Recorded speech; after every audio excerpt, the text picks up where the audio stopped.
सवाल जवाब के सेशन में चल।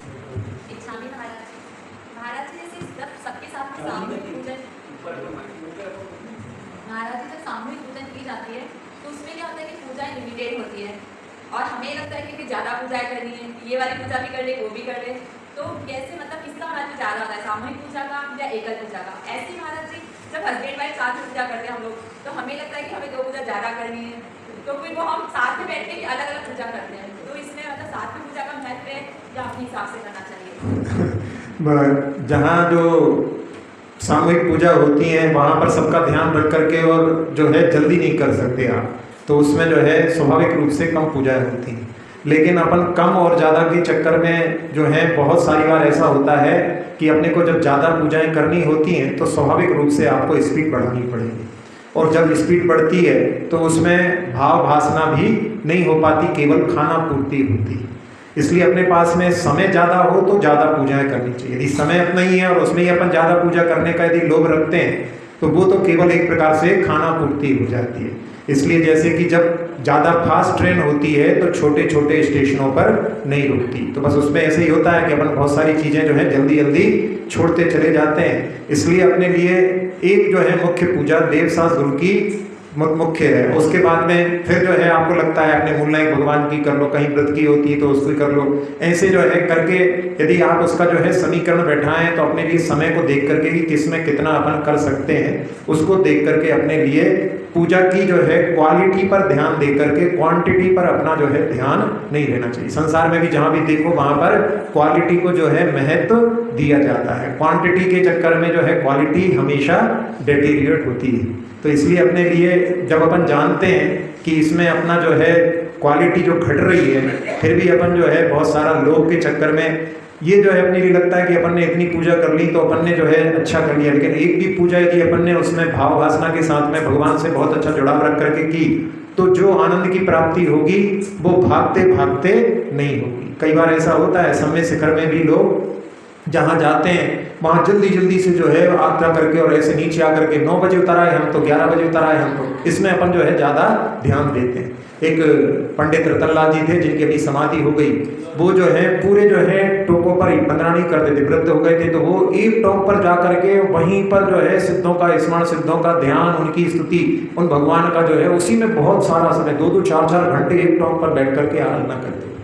तो उसमें जो है जो उनको आनंद वो बतलाते थे, व्यक्त करते थे कि हम जो है सिद्धों से वार्ता करते हैं, यानी ध्यान में जो है उन सिद्धों का पूरी तरह से स्मरण, उनका ही जो है चिंतन, उन्हीं की पूजन, उसी में एक टोक पर भी वो जो है उतने आनंद को प्राप्त कर लेते थे कि जो अपन भाग भाग करके सब पर नहीं प्राप्त कर सकते। तो अपने लिए भी जो है मतलब ऐसा नहीं कि केवल उन्हीं को पूरा फॉलो करो, लेकिन अपने को उनसे सीख लेकर के कम से कम जहाँ अच्छे से जो है भगवान की स्तुति हो सके, फिर अपने लिए, नहीं तो जल्दी जल्दी केवल रास्ता नाप करके आ गए और बाद में फिर साथ में ये भी जो है उसको बताए बिना नहीं रहते कि हम तो जो है बहुत जल्दी आ जाते, तो उसमें क्या उपलब्ध हुआ? वो जो है शाम को यदि 5 बजे 6 बजे उतर रहे हैं, उनको समझते अरे यार इनसे चलते नहीं बन रहा हो, जबकि उन्होंने वहाँ पर इतना समय वहाँ जहाँ भगवान की आराधना, भक्ति और सोहोपयोग में और सिद्ध क्षेत्र के स्पर्श से रहा, जहाँ मधुबन में नीचे उतर गए और वहाँ पर तो राग भोग आदि के भी जो है सब दृश्य उपलब्ध हो जाते हैं, तो उसके माध्यम से उधर ऊपर ज़्यादा समय व्यतीत करना, जब अपन गए हैं वहाँ पर तो इसी प्रकार से एक पूजा में यदि अपन विस्तार के साथ में वहाँ पर जो करें तो उसके माध्यम से अपन ज़्यादा लाभ ले सकते हैं। अपनी दृष्टि जो है उस क्वालिटी की ओर बनाना चाहिए, क्वांटिटी की ओर नहीं बनाना चाहिए।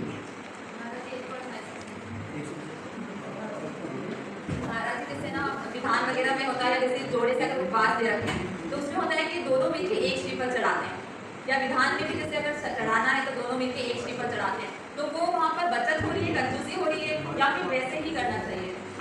अब ये तो जो है मतलब जोड़े से चढ़ा रहे हैं तो अलग अलग भी चढ़ा सकते हैं, और यदि अपने पास सामग्री उतनी है तो एक में भी दोनों के द्वारा जो है, जहां आप लोगों ने हर जीवन में हर कार्य को साथ साथ मिलकर के करने के लिए किया है तो उसमें जैसी अनुकूलता हो वैसा कार्य कर सकते हैं। यदि अपने लिए दोनों अपने हाथ में लेकर के चढ़ाएं तो बहुत सर्वश्रेष्ठ है, नहीं है तो एक में भी जो है दोनों हाथ मिला करके चढ़ा लेते हैं, तो वो उसमें आराधना तो अपनी हो ही रही है। अब जहाँ है द्रव्यों का जो उस प्रकार से जितनी जो है आप लोग द्रव्यों के माध्यम से अपने भावों को वृद्धिंगत करेंगे, क्योंकि द्रव्य के माध्यम से भाव में जो है विशुद्धि अवश्य आती है। जहाँ जितना अच्छा द्रव्य होगा उतना जो है चढ़ाते समय में एक अलग अनुभूति होती है। तो द्रव्य का प्रभाव भी मन के ऊपर पड़ता है, अपनी विशुद्धि के लिए पड़ता है। तो उसमें एक हाथ लगाने में और एक अपने हाथ से चढ़ाने में, दोनों में भावों की जो है अंतर वहाँ पर अपन समझ सकते हैं। तो अपने हाथ से भी चढ़ा सकते हैं तो वो तो सर्वश्रेष्ठ है। अगला प्रश्न है कि जैन धर्म में महिलाएं मुक्ति प्राप्त नहीं कर सकती, तो जैन धर्म में महिलाओं का जो है समीचीन स्थान नहीं है, ऐसा जो है अपन सोच रहे हैं। लेकिन जहाँ पर्याय की दृष्टि से अपन देखें तो जहाँ जो महिलाएं होती हैं वो पूर्ण दिगंबर होकर के साधना करने में समर्थ नहीं है। जब तक एक परिग्रह भी अपने पास में रहता है उसकी चिंता हुए बिना नहीं रहती। तो जहाँ शुक्ल ध्यान, जिसमें कि केवल आत्मा का ध्यान रहे, शरीर का भी ध्यान ना रहे, उस ध्यान को प्राप्त करने के लिए पूर्ण दिगंबर मुद्रा आवश्यक है। जहाँ महिलाओं के लिए स्वाभाविक रूप से पर्यायकर जो है भय स्थिति बनी रहती है, इसलिए उनके लिए वहाँ पर वो उस ध्यान को प्राप्त करने में समर्थ नहीं है। और वैसे देखा जाए तो जैन धर्म में जो जैन महिलाओं का जो स्थान है वो पूरे संसार में कहीं पर जो है इतना आदर और सम्मान जो है प्राप्त नहीं होता जितना कि जैन महिलाओं में, जहाँ साध्वी होती हैं, जो आर्यिका माता होती हैं, उनके चरणों की जो पूजा होती है, वैसी जो उनकी आराधना होती है, उनके लिए जो है आदर मान करके उनके लिए जहाँ पर जो है वंदना करते हैं, वैसी आराधना महिला जगत में पूरे विश्व में किसी धर्म में नहीं है। तो जितना सम्मान जो है जैन महिलाओं को है, वैसा सम्मान पूरे संसार में किसी में नहीं है। ये जो बात मैं नहीं कह रहा हूँ, एक मुस्लिम ने इस बात को कहा कि जैन महिलाओं का जितना सम्मान है उतना सम्मान संसार में कहीं नहीं है। और जैन महिलाओं के लिए स्वतंत्रता की बात जो है वो भी जो है संसार में कहीं देखने में नहीं आती। जहाँ सब लोग अपने घर में रह करके आराधना करते हैं, जैन महिलाएं जो हैं मंदिर में स्वतंत्र होकर के सुबह सुबह भगवान की आराधना करने के लिए उनके पास में उनको स्वतंत्रता से जो है आराधना करने का अधिकार है। वैसा अधिकार संसार में और किसी धर्म में लोगों के लिए नहीं है। अपन यदि दृष्टि डालो तो जैन धर्म में जो महिला की स्थिति है वो सबसे अच्छी है। हम जब छोटे थे तो एक बार हमने दो जो है अजैन महिलाओं की वार्ता सुनी। एक कह रही थी ये जैन महिलाएं बहुत अच्छी हैं, तो उसने दूसरी ने वहाँ पर ईर्ष्या से कहा क्यों अच्छी हैं बहुत, कहली देखो इनके पास में देखो कितना अच्छा रहता है, सुबह सुबह से जो भगवान की जो है पूजा करने चली जाती हैं। अपन लोग तो घर में ही जो है काम में खट जाते हैं और यदि कुछ करना होता है तो थोड़ी बहुत घंटी हिला ली घर में ही। अपन लोगों के लिए ऐसी स्वतंत्रता नहीं है जैसी इन लोगों की स्वतंत्रता है। और उस समय में जो जैन महिलाओं के जो भोजन बनाने की जो पद्धति थी मुख्यतः से, वो सब लोग शाम को भोजन बनाते थे। तो उसके कारण में उसने कहा कि इन लोगों का देखो कितना अच्छा है कि ये जो शाम को भोजन बना लेती हैं। उस समय में लाइट की भी जो है कटौती आदि होती थी, अपन लोग रात में बनाते हैं, लाइट की कटौती होती है तो बड़ी परेशानी होती है। लोग शाम को बना लेते हैं तो इनका जीवन कितना अच्छा है। फिर बाद में उस समय में टेलीविज़न भी आ गया था, तो टेलीविज़न रात में ही चालू होता था, तो ये लोग दिन में सारा काम कर लेती हैं, रात में जो है उसको अच्छे से देख भी लेती हैं। और शाम को फ्री हो शाम को कर लिया, फिर जहाँ मंदिर भी चली जाती हैं, बच्चे वगैरह जब खेल करके आते हैं तो उनको पढ़ा भी देती हैं। इस प्रकार से वो सारी जो है वहाँ पर उनकी प्रशंसा के लिए दृष्टि रख करके देख रही थी। लेकिन एक बात जो है उसमें, लेकिन ये अब जो स्थिति जहाँ पर परिवर्तित हो गई है, कई घरों में अब रात में ही भोजन बनने लगा है। पहले जो है बल्कि ऐसी स्थिति हो गई है कि जहाँ सास ससुर रहते हैं उनके लिए दिन में भोजन बनाओ, फिर रात में जो है पति के लिए भोजन बनाओ। तो पहले से जो स्थिति जो देखा जाए तो उसमें बहुत परिवर्तन आ गया है। लेकिन उसमें जहाँ पुरुष वर्ग के माध्यम से ही अधिकतर ऐसा हो रहा है कि जैन धर्म के जो नियमों का पालन समीचीन रूप से नहीं कर पा रहे हैं। लेकिन उसमें भी जहाँ इतना तो कर ही सकते हैं, जहाँ पर जो पुरुष वर्ग रात में भोजन करता है मजबूरी है, तो उसमें कम से कम इतना कि भाई आप जो है रात में बना करके हमको मत खिलाओ, आप शाम को बना लो, हम वो खा लेंगे। लेकिन रात में जो भोजन बनाना पड़ता है उसमें और ज़्यादा हिंसा होती है। यानी कोई दो चीज़ों में तुलना करो कि जहाँ पर एक व्यक्ति जो दिन में भोजन बना हुआ रात में खा रहा है और एक जो रात में बनवा करके खा रहा है, तो उसमें रात में बनवाने में ज़्यादा हिंसा होती है तुलनात्मक दृष्टि से। वैसे तो रात में भोजन नहीं करना चाहिए, सर्वश्रेष्ठ है, लेकिन जहाँ त्याग नहीं कर पाते तो कम से कम अपने लिए कि एक बार आप भोजन बनाते हो, अपने लिए भोजन बनाया, फिर शाम को रात में फिर हमारे लिए बनाते हैं। ऐसे पुरुष वर्ग सोच करके उनके लिए कि आप लोग ऐसा कर सकते हो। तो इसके माध्यम से यहाँ पर जहाँ अपन जैन महिलाओं की जो है स्थिति का विचार कर रहे थे, तो उसके माध्यम से अपने लिए यदि अपन उनके गुणों के बारे में देखेंगे तो जितनी अच्छी स्थिति जैन धर्म में है वैसी स्थिति अन्य धर्मों में नहीं है।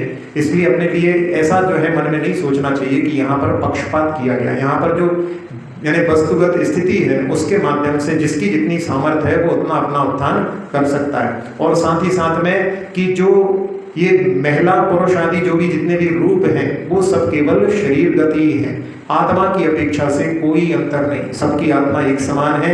बल्कि आगम में ऐसे कई उदाहरण मिलते हैं जहां पर एक ही जीव जो पहले महिला था और बाद में पुरुष बन गया। तो इस प्रकार के माध्यम से ये केवल शरीरगत स्थिति है। तो ये जो है संसार एक रंगमंच के समान है जहां पर जीव जो है विभिन्न रूप बना करके रंगमंच पर आ जाता है, वो ही जो है पिता बन जाता है, वो ही पुत्र बन जाता है। बल्कि इतना तक हो सकता है कि जीव मर करके स्वयं अपना ही पुत्र हो जाए। एक ये भी कथानक आता है कि जिसमें एक जौहरी जो बहुत अच्छे जो है जीवन बनाने में वहाँ पर समर्थ था, प्रसिद्ध था, उसके पास में एक व्यक्ति सीखने के लिए आया और वो जो है जौहरी की पत्नी के ऊपर मोहित हो गया। उसने जो है जौहरी का वध कर दिया और जौहरी का वध किया। जौहरी मर करके अपनी ही पत्नी के गर्भ में जाकर के उत्पन्न हो गया। और बाद में जब वो संतान उत्पन्न हुई और एक बार रानी जहाँ क्रीड़ा में उसका हार टूट गया था और उसने अपने पति राजा से कहा कि इस हार को बनवा दो, तो वो जौहरी को दिया। तो जो जौहरी जो सीखने आया था उसको जब दिखाया तो उसने कहा कि मैं तो इसको बनाने में समर्थ नहीं हूँ। फिर बाद में उस लड़के ने कहा कि मैं इसको बना सकता हूँ। तो राजा को बड़ा आश्चर्य हुआ कि इसका पिता बना नहीं सकता है और ये जो है बनाने में समर्थ है। तो उससे अकेले में पूछता है तो वो कहता है कि मैं ही पहले जो है वो जौहरी था, इसने ही मेरा वध किया था, मैं मर करके अपनी पत्नी के गर्भ से यानी उसी के पुत्र के रूप में स्वयं उत्पन्न हो गया। तो उसको सुनकर के राजा को भी वैराग्य हो जाता है और वो जो जहाँ पुत्र के रूप में उत्पन्न हुआ है बड़ा जौहरी, वो भी जो है वैराग्य को प्राप्त हो जाते हैं। और दीक्षा लेकर के उन्होंने शौरीपुर बटेश्वर में यमुना के किनारे तप करके और वहीं पर केवल ज्ञान प्राप्त किया और यमुना के किनारे से ही उन्होंने मोक्ष को प्राप्त किया। तो ऐसे जो है इस कथानक के माध्यम से कि जीव का जो है बाहरी रूप है, जीव यदि पुरुषार्थ करता है तो उसके माध्यम से जहाँ मुक्ति के लिए पूर्ण दिगंबरत्व आवश्यक है, वहाँ पर जो स्त्री भी है वो वर्तमान में आगे चल करके पुरुष बन करके मुक्ति का पुरुषार्थ भी इसके माध्यम से कर सकते हैं।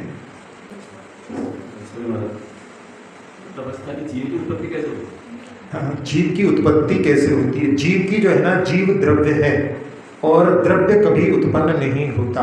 अपने यहाँ जैन दर्शन में जो द्रव्य बतलाया है, जहाँ साइंस में उसको सब्सटेंस कहते हैं। तो साइंस की परिभाषा भी आपने पढ़ी होगी, substance can not be created nor destroyed although you can change from one form to another. तो जैसे पदार्थ उत्पन्न नहीं होता, तो जिस संसार में कई प्रकार के पदार्थ हैं, उसमें चेतन पदार्थ भी हैं, अचेतन पदार्थ भी हैं, तो इनकी उत्पत्ति नहीं होती। तो उसमें क्या होता है, केवल उनके फॉर्म चेंज होते हैं। जैसे जीव कहीं ना कहीं है, वही जो है विभिन्न पर्यायों को प्राप्त करता है। उसमें एक इंद्रिय आदि जो पर्याय हैं जिनको कि लोग जीव स्वीकार नहीं करते थे, लेकिन बाद में उनमें भी जीव देखा गया। जहाँ डॉक्टर जगदीश चंद्र बसु ने वनस्पति में भी जीवन सिद्ध किया। तो ऐसे ही अपने यहाँ जैन दर्शन में पृथ्वी, जल, अग्नि, वायु, ये सब भी जो है इनमें इन्हीं की काया बना करके जीव रहते हैं। तो वो जीव जो है परिवर्तन हो सकते हैं, वो एक इंद्रिय से दो इंद्रिय, तीन इंद्रिय, चार इंद्रिय, पंच इंद्रिय, इन सब पर्यायों में उनका परिभ्रमण चलता रहता है। तो अपने को ऐसा लगता है कि जैसे मनुष्य पर्याय में जो जीव की उत्पत्ति हुई है, तो ये मनुष्य की पर्याय की केवल बाहरी फॉर्म जो है उसका उत्पन्न हुआ है। जो अंदर उसके शक्ति है, वो जीवत्व शक्ति जो है वो कभी उत्पन्न नहीं होती, वो तो हमेशा से है। तो इसलिए हमेशा से है, इसलिए उसका कभी नाश नहीं होता, और जो उत्पन्न होता है वो नाश को प्राप्त हो जाता है। तो फॉर्म जो है बाहर का जो पर्याय जिसको कहते हैं, वो जो है परिवर्तित हो जाती है। परिवर्तित होने के बाद में अंदर की जो शक्ति है, वो शक्ति ही जो है दूसरी जगह जो है दूसरा रूप धारण कर लेती है। तो इस प्रकार से संसार में जितने भी जो हैं जीव हैं, उनकी संख्या जो है फिक्स है, यानी उनमें से नहीं कि कोई नए जीव उत्पन्न हो जाएंगे। और उसके बाद में भी प्रत्येक 6 महीने 8 समय में 608 जीव मुक्ति को प्राप्त होते हैं। फिर वो जो है शुद्ध अवस्था को प्राप्त हो जाते हैं। लेकिन उसके बाद में भी इतने जीव हैं कि जिससे कभी भी संसार रिक्त नहीं होगा। तो उसमें बतलाते हैं कि एक निगोद जीव में इतने जो हैं मतलब जीव हैं जिसमें कि इतने अनंत काल बीत गया है, लेकिन आज तक जो है एक निगोदिया का जीव भी खाली नहीं हुआ। और अनंत काल के बाद में भी एक निगोदिया जीव का जो शरीर है वो भी खाली नहीं हो पाएगा। और ऐसे असंख्यात जो हैं उनके शरीर हैं निगोदिया के। तो उसके माध्यम से अपन समझ सकते हैं कि जिसमें आय तो नहीं हो रही है, जीव की उत्पत्ति तो होती नहीं है, तो नए तो नहीं आ रहे हैं, लेकिन उसमें व्यय होता जा रहा है, निकलते जा रहे हैं, लेकिन उसके बाद में भी समाप्त नहीं होते। इसी को जो है ऐसा अनंत है जिसको अनंतानंत कहते हैं, जो कभी भी समाप्त नहीं होगा। ओरिजिन तो होगा ना कैसे स्टार्टिंग। नहीं, आप जो है ना समझ नहीं रहे। जो चीज़ है संसार में वो जो है कभी भी कोई ने उसको बनाया नहीं है। सब्सटेंस भी जो है ना, सब्सटेंस कह रहे हैं, परिभाषा कह रही साइंस की, substance can not be created. आप जो संसार में जो कुछ है उसको आप उत्पन्न नहीं कर सकते, वो है, बस उसमें परिवर्तन हो रहा है। अब कभी जो है कहीं से कुछ उत्पन्न हुआ ऐसी बात ही नहीं है, साइंस ही स्वीकार करता है। तो अपने को साइंस पर जो है विश्वास रखते हैं अपन, तो इसलिए कि कोई भी नई चीज़ जो है अपन उत्पन्न नहीं कर सकते। कोई कहे कि मैं निर्बाध में कोई चीज़ का निर्माण करके दिखाऊंगा जिसमें कुछ भी चीज़ नहीं लगेगी, तो वो संभव नहीं है। अधिकतर क्या होता है, अपने इसी में जो कुछ है उसी में से परिवर्तन कर लेते हैं। तो बस ऐसे ही जीव की जो है, जीव में भी परिवर्तन चलता रहता है। जैन धर्म एक वैज्ञानिक धर्म है और हमेशा से ही हमने विज्ञान से पहले कई चीज़ों को शोध रूप में प्रस्तुत भी किया है। जैसे कहते रहते कि वनस्पतियों में विज्ञान पहले प्राण नहीं मानता था, लेकिन जैन धर्म तो शुरू से मानता रहा है। तो क्या आज की तारीख में भी कोई नवीन इसमें डेवलपमेंट हो रहे हैं जो नई रिसर्च हो रही है इस विषय में, अगर जैन धर्म ऐसा विज्ञान को बदलाने के? हाँ, मतलब लोग करने वाले जो है साइंस के फील्ड में, जहाँ पर रिसर्च के फील्ड में कई लोग हैं वो इसमें जो है प्रयास कर रहे हैं। लेकिन बहुत सारी चीज़ें ऐसी होती हैं, जैसे कि जो डॉक्टर जगदीशन बसु ने जो वहाँ पर वनस्पति के ऊपर प्रयोग करके सिद्ध किया, वो उस समय में पृथ्वी आदि के ऊपर भी प्रयोग कर रहे थे। लेकिन वो जो है प्रयोग को वो जो कुछ ऐसी स्टेज पर नहीं पहुँच पाए थे जिससे कि वो सामने किसी को दिखा सके, और फिर उनके निधन के साथ में वो सब चीज़ें चली गई। और भी बहुत सारे लोग जो जहाँ अपने अपने दृष्टि से उसमें जिस फील्ड में रहते हैं वो वहाँ पर जो है प्रयास करते हैं। तो इस प्रकार के जो है अभी कोई क्या रिसर्च अभी वर्तमान में लोग कर रहे हैं साइंस के बारे में, इसके बारे में अभी कोई विशेष जानकारी हमें नहीं है। लेकिन फिर भी बहुत सारे लोग जो हैं अपने अपने स्तर पर, जहाँ गणित के विषय में भी जो होता है, गणित के विषय में भी बहुत सारे जो हैं अपना जो जैन धर्म का गणित है वो भी बहुत, जिसमें कि जो आप लॉगरिथम और ट्रिग्नोमेट्री वगैरह पढ़ते हैं वो सब जो है बहुत प्राचीन समय से जो है जैन दर्शन में, जैन गणित में व्याख्यायित है। तो उसमें भी कई लोग ऐसे हैं कि जहाँ पर एक डॉक्टर एल.सी. जैन थे जबलपुर के, उन्होंने इसमें बहुत अच्छा काम किया, बहुत रिसर्च की उन्होंने उसमें, और उसके माध्यम से उन्होंने इंटरनेशनल पेपर भी इश्यू किए उसके माध्यम से कि जो जैन धर्म का जो अभी वर्तमान में गणित है उस तक पहुँचने में भी अभी कई वर्ष लगेंगे, जो अभी वर्तमान का गणित है उसको पहुँचने में। तो इस प्रकार से जो है लोग अपने अपने फील्ड में कार्य करते हैं, उसकी जो है ज़्यादा विशेष जानकारी नहीं है। यदि आप उसमें जो है मतलब सर्च करना चाहें तो बहुत सारी चीज़ों के माध्यम से आजकल जो है इंटरनेट के माध्यम से आप उसके बारे में मतलब प्रयास कर सकते हैं कि कहाँ कहाँ पर कैसे कार्य चल रहे हैं। महाराज जी, जो असंख्या द्वीप समुद्र आदि में कहाँ ये मतलब है? द्वीप समुद्र ये जो हाँ, तो इनका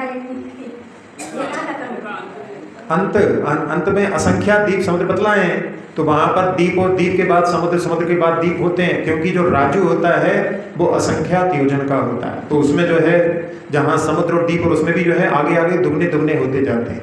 तो उसमें उनके लिए कहा गया है कि शब्दों की संख्या संख्यात होती है और वो द्वीप समुद्र असंख्यात है। तो बाद में फिर वो जो है उन्हीं द्वीप और समुद्रों के नाम वही जो है पहले रखे गए वही फिर वहाँ पर पुनः रखना पड़ते हैं, क्योंकि इतने सारे द्वीप और समुद्र हैं। अब ये जो है मतलब जहाँ अपने जो है दृष्टि का विषय नहीं बनता, तो अपने लिए इस पर जो है जहाँ भगवान ने जो कहा है अपने को उस पर विश्वास करके चलना चाहिए, क्योंकि बहुत सारी चीज़ें ऐसी हैं जिनको कि अपन देख नहीं सकते। तो उनको जो है जहाँ पर, इसीलिए जो आज्ञा पीछे धर्म ध्यान होता है उसमें बहुत सारी चीज़ें ऐसी हैं जिनको कि हम सामने सामने दिखला नहीं सकते। लेकिन फिर भी नान्यथा वादिनो जिनेंद्र भगवान जिन्होंने सर्वज्ञता के माध्यम से जो कुछ जाना है उसी का उन्होंने निरूपण किया है। और जहाँ बहुत सारी चीज़ों में अपने लिए उनकी जो है वाणी में सत्यता नजर आती है और उनकी जो अन्य चीज़ों में है उस पर भी अपने को संदेह ना करके उन पर भी विश्वास करके चलना चाहिए। और जब जहाँ प्रत्यक्ष ज्ञान आदि के माध्यम से अपन उनको जब जानेंगे तब फिर जो है उसमें अपने लिए वो जो है वहाँ पर एक अलग उपलब्धि होगी। जैसे कोई जीव ने पहले जिनके बारे में अध्ययन किया है, बाद में जब वो जा करके साक्षात वहाँ पर उन चीज़ों को देखता है तो उसको कि अच्छा हमने सुना है ऐसा ये होता है, ऐसा होता है, पढ़े पढ़ा था, अब उसको साक्षात देख रहे हैं तो उसकी और जो है श्रद्धा प्रगाढ़ता को प्राप्त होती है।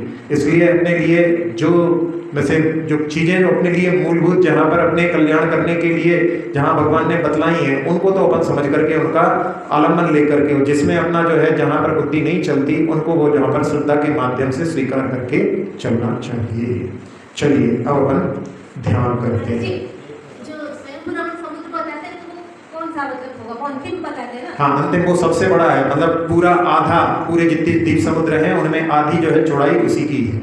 बाद में क्योंकि जो है सब कम कम होते गए हैं तो वो जो है सबसे बड़ा जो है सबसे चौड़ाई ज़्यादा है और उससे दुगना समुद्र है। तो इस प्रकार से द्वीप समुद्र का जो आखिरी में शंभुरमण समुद्र है वहाँ पर ही बड़े बड़े मत्स्य जो 1000 योजन का उसका वर्णन आता है। चलिए अब ध्यान करते हैं। प्रणव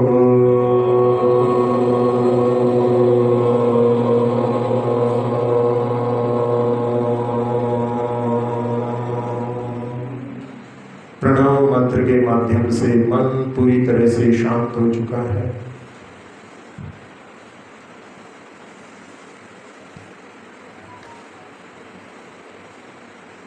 अपने मन रूपी पक्षी को उड़ान देते हुए पहुंचते हैं अपन खंडगिरी उदयगिरी की गुफाओं पर। उड़ीसा प्रांत की ये गुफाएं जहां एक हाथी गुफा है,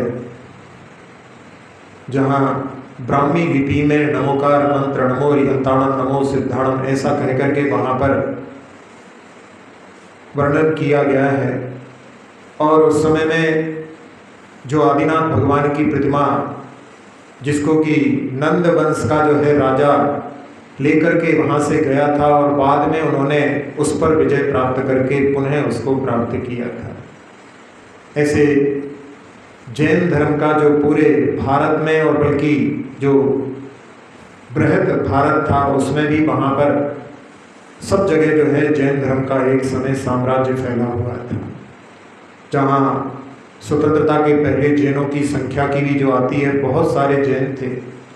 धीरे धीरे काल के प्रभाव से ये अवसर्पणी काल है, धीरे धीरे उसमें ह्रास स्वाभाविक रूप से ही होगा और उसके माध्यम से जहाँ धीरे धीरे अपने क्षेत्र आदि जो हैं उनके ऊपर यदि अपन ध्यान देते हैं तो बहुत सारी जो अपनी निधियाँ थीं अपन ने समय के साथ में धीरे धीरे उनको खो दिया है।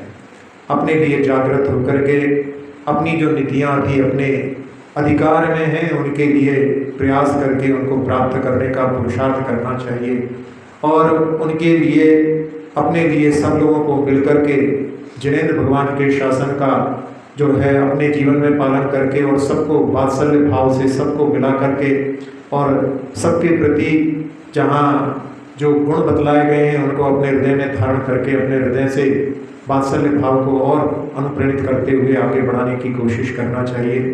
जहाँ जिनेंद्र भगवान के शासन में जहाँ भगवान विराजमान होते हैं वहाँ पर जाते पैर भी अपने पैर को भूल करके एक साथ में खेलने लगते हैं और हम लोग अपने में आपस में ही जहाँ पर छोटी छोटी बातों को लेकर के पैर को धारण करके और मनमुटाव के माध्यम से दीवारें खड़ी कर लेते हैं। ऐसे भगवान के शासन को प्राप्त करके अपनी कषायों पर विजय प्राप्त करने का अपने लिए पुरुषार्थ करना चाहिए। सभी लोग जिनेंद्र भगवान के शासन को अपने हृदय में रखते हुए एक बार पुनः उनका नाद करते हुए कि संसार में सब जीवों के मन में जो कलुषित भाव है वो दूर हो, ऐसी भावना से उनकी ऊर्जा का आह्वान करने के लिए पुनः एक बार उनका नाद करते हैं।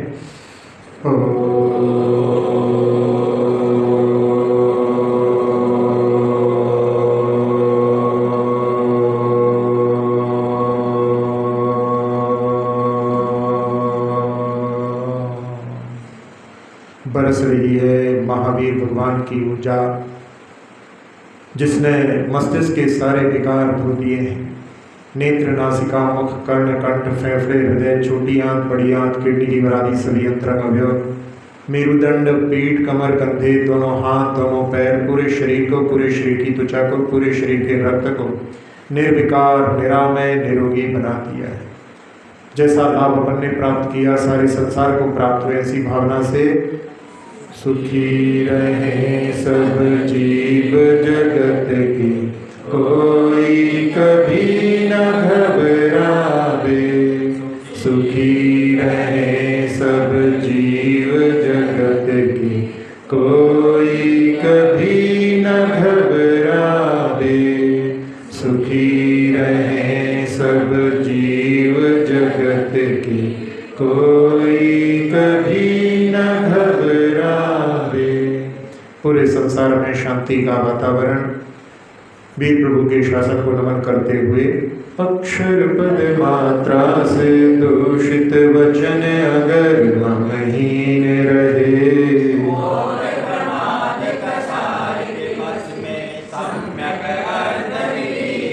जिन वाणी माता मेरी उन सब त्रुटियों को क्षमा करें।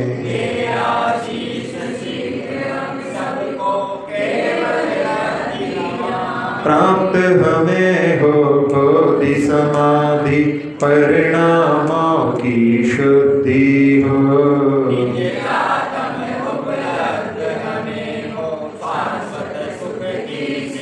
चिंतित वस्तु दात्री माता चिंतामणि उपमा भाति।